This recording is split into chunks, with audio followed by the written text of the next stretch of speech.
In this video, I will guide you on how to link your Chase card to Apple Pay. So without further ado, let's get started. So first things first, make sure your Chase card is good to go with the Apple Pay. Most are, but it's always good to double check. Now grab your iPhone or iPad and open up the Wallet app. If you're on an Apple Watch, head to the Apple Watch app on your iPhone.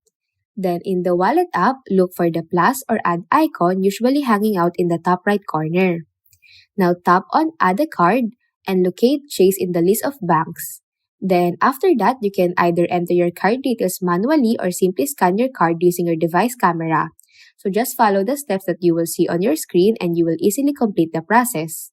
Please note that in some cases, Chase may request additional verification like sending a code to your registered phone number or email. So just simply go ahead and complete that step. Now after finishing the verification process, your Chase card should now be added to your Apple Pay.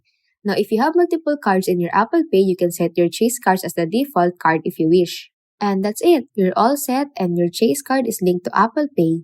And you can now use it for secure and convenient transaction at supported merchants. Now if you found this video helpful, don't forget to hit that like button, drop a comment, share this content, and subscribe for more guides and tips.